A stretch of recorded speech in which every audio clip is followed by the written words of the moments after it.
BC declare क्यों होंगे? वो ना तो वो कोई रेपिस्ट हैं, ना कोई मर्डरर हैं, ना कोई रॉबरर हैं। उनके ऊपर किसी भी तरह का कोई हीनियस क्राइम के केसेस नहीं है।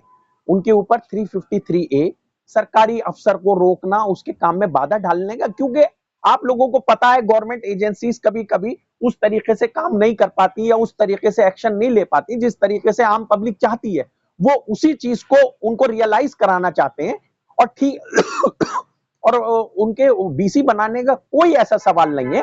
और बीसी क्यों बनेंगे भाई? को आप उनका रिकॉर्ड देख लीजिए, आज तक कोई भी हीनियस क्राइम जो है वो उनके उस पे नहीं है।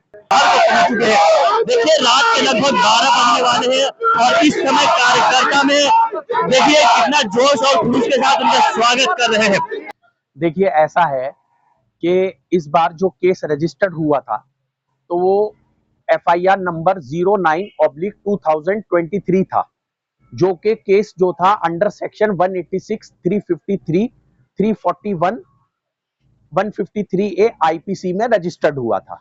लेकिन उसके बाद जब हमने बेल मूव करी थी तो पहले हमने मजिस्ट्रेट कोर्ट में बेल मूव करी थी और वो मजिस्ट्रेट ने हमारी जो है वो बेल पूरी बहस सुन के, जिसमें मैंने ही आर्ग्यू करा था पूरा मैटर, और उसमें 153A को हटा दिया था। सिर्फ एक 3 सेक्शन रह गए थे, 186, 353 और 341A। और इन 3 सेक्शन के बाद जो है बेल को हमारी मजिस्ट्रेट ने, जो कि शाहीन बाग कोर्ट के मजिस्ट्रेट हैं शिका चहल, उनकी कोर्ट से वो बेल हमारी डिसमिस हो गई थी। फिर हमने सेशन में बेल लगाई थी। लेकिन उसी बीच में जो हमारी इलेक्शन पीरियड के टाइम पे जो FIR हुई थी, जिसमें पहले इलेक्शन के टाइम पे आसिफ साहब जेल गए थे, वो 13 दिन के बाद उसमें बेल हुई थी। उस FIR का नंबर था 419/2022। उसकी कैंसिलेशन पुलिस ने जो है सेशंस कोर्ट में फाइल कर दी थी, क्योंकि उस टाइम जब बेल मिली थी इलेक्शन के बाद, तब कोर्ट ने एक कंडीशन रखी थी कि अगर सिमिलर कोई FIR रजिस्टर होती है तो वो उनके पास लिबर्टी है, वो कैंसिलेशन फाइल कर सकते हैं। तो वो बेल हमारी कैंसिल हो गई थी। इसलिए हमारे पास दोनों बेलों में, दोनों केसेस में हमें बेल लेनी थी। और हमारी फिर नए केस में जब हमने सेशन में बेल फाइल करी थी तो वो हमारी सेशन से भी डिसमिस हो गई थी। तो पुरानी बेल कैंसिल हो गई थी और नई बेल सेशन से डिसमिस हो गई थी। तो हमें दोनों बेलों को लेकर हाई कोर्ट जाना था और हमने हाई कोर्ट से अप्रोच करा, जहां हाई कोर्ट में दिनेश कुमार शर्मा जी की कोर्ट ने हमें कल यानी 20 तारीख को दोनों केसेस में बेल दे दी थी। वकील भी हैं, आसिफ मोहम्मद खान साहब के खास आदमी भी हैं, उनके जानने वाले भी हैं, उनकी टीम के हिस्सा भी हैं। लोग कहते हैं, जो आसिफ साहब के चाहने वाले हैं, वो कहते हैं कि आसिफ साहब की बेटी जीत गई है, अब उनको चाहिए कि पुलिस से पंगा न ले, अपना काम करते रहें। जो उनके चाहने वाले हैं वो कहते हैं उनके या उनकी बेटी के MLA बनने के चांसेस पूरे के पूरे बने हुए हैं।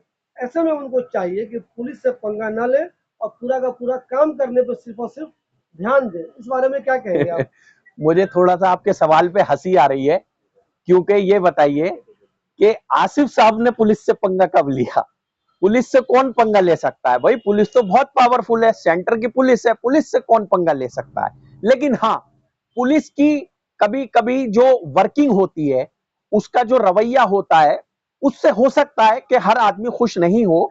ठीक है, जो पुलिस के काम करने का तरीका है उससे आसिफ साहब को एतराज है, उनकी वर्किंग से एतराज है, जिस तरह से पुलिस जो है आजकल काम कर रही है, तो उन्हें उस चीज से एतराज है जिस चीज का वो अपोज करते हैं। बीइंग अ पब्लिक रिप्रेजेंटेटिव वो अपोज करते हैं। उन्होंने पहले भी अपोज करा, उन्होंने अब भी अपोज करा, और ये उनका राइट है। ये हर सिटीजन ऑफ इंडिया का राइट है कि आप अगर किसी भी गवर्नमेंट एजेंसी की वर्किंग से ना खुश हैं तो आप अपना प्रोटेस्ट कर सकते हैं। उन्होंने पुलिस को हमेशा जो है वो एक तरीके से काम करने से रोका है। उन्होंने पुलिस को, जो जिस तरह से आजकल पुलिस की वर्किंग हो रही है, उस पे उन्होंने ऐतराज जताया है। तो उन्होंने पुलिस से कभी पंगा नहीं लिया। अच्छा, ये बताएं, जो बेल उनको मिली है, उसमें क्या कोई कंडीशन भी लगाई गई है? हाँ, बेल में कंडीशन ये है कि भाई वो दोबारा से ऐसी FIR ना हो, है ना, और वो जो है वो उन्हें जो है वो पुलिस स्टेशन में हाजिरी देनी है। जो नॉर्मल कंडीशंस होती हैं वही कंडीशंस हैं। पुलिस ने तो बस ये अपोज करा कि हमें जो है वो मतलब कि ये बार बार रिपीटेड ऑफेंस करते हैं इस तरीके के, जबकि मैं आपको सही बता रहा हूं कोई भी ऐसा कोई हीनियस क्राइम नहीं है।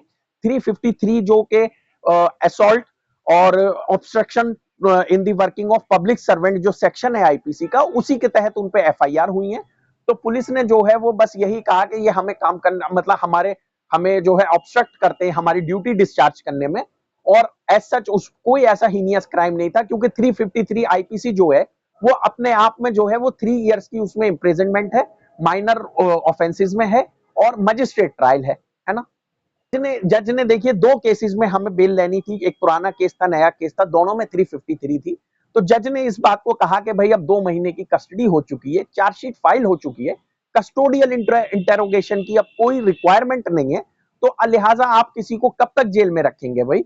और ये इन केसेस में जो 353 टाइप के केसेस हैं जिनमें मैक्सिमम पनिशमेंट जो है 3 इयर्स है, उसमें आप 2 महीने 3 महीने अगर किसी को कन्फाइन कर रहे हैं बिहाइंड दी बार्स, तो ये एक लंबा पीरियड कंसीडर करा जाता है। उन्हें दोनों केसेस में 50-50 हजार रुपए की श्योरिटी पे विद 1 श्योरिटी बेल ग्रांट करी गई। कुछ नहीं, जो बेल की फॉर्मेलिटीज होती हैं, बेल बॉन्ड फाइल होते हैं, वो श्योरिटीज ने अपने अपने बेल बॉन्ड फाइल कर दिए, कोर्ट ने बेल बॉन्ड्स को एक्सेप्ट कर लिया और रिलीज वारंट बना के भेज दिया। वो आज आ भी जाएंगे आप लोगों के बीच। नहीं, इस बार देखिए ये है कि भाई वो उन्हें हाजिरी लगाने तो जाना होगा, और वो ऑल्टरनेट डेज पे जो है वो वहां थाने में जाना है हाजिरी लगाने के लिए, तो वो जाएंगे, कोई उसमें बात नहीं है। जो हाईकोर्ट का डिसीजन है, जो हाईकोर्ट की कंडीशन है, वो हमारे सर माथे हैं। देखिए मैं आपको बताऊं, बीसी डिक्लेयर क्यों होंगे वो? ना तो वो कोई रेपिस्ट हैं, ना कोई मर्डरर हैं, ना कोई रॉबरर हैं, उनके ऊपर किसी भी तरह का कोई हीनियस क्राइम के केसेस नहीं है। उनके ऊपर 353A सरकारी अफसर को रोकना, उसके काम में बाधा डालने का, क्योंकि आप लोगों को पता है गवर्नमेंट एजेंसीज कभी कभी उस तरीके से काम नहीं कर पाती या उस तरीके से एक्शन नहीं ले पाती जिस तरीके से आम पब्लिक चाहती है। वो उसी चीज को उनको रियलाइज कराना चाहते हैं, और ठीक और उनके बीसी बनाने का कोई ऐसा सवाल नहीं है। और बीसी क्यों बनेंगे भाई? आप उनका रिकॉर्ड देख लीजिए, आज तक कोई भी हीनियस क्राइम जो है वो उनके उस पे नहीं है। बीसी डिक्लेयर क्यों होंगे वो? ना तो वो कोई रेपिस्ट हैं, ना कोई मर्डरर हैं, ना कोई रॉबरर हैं, उनके ऊपर किसी भी तरह का कोई हीनियस क्राइम के केसेस नहीं है। उनके ऊपर 353A सरकारी अफसर को रोकना, उसके काम में बाधा डालने का, क्योंकि आप लोगों को पता है गवर्नमेंट एजेंसीज कभी कभी उस तरीके से काम नहीं कर पाती या उस तरीके से एक्शन नहीं ले पाती जिस तरीके से आम पब्लिक चाहती है। वो उसी चीज को उनको रियलाइज कराना चाहते हैं, और ठीक और उनके बीसी बनाने का कोई ऐसा सवाल नहीं है। और बीसी क्यों बनेंगे भाई? आप उनका रिकॉर्ड देख लीजिए, आज तक कोई भी हीनियस क्राइम जो है वो उनके उस पे नहीं है। वो मुझे देखना पड़ेगा, शायद एनजीओ का भी है, लेकिन वो कुछ पर्टिकुलर टाइम के लिए है।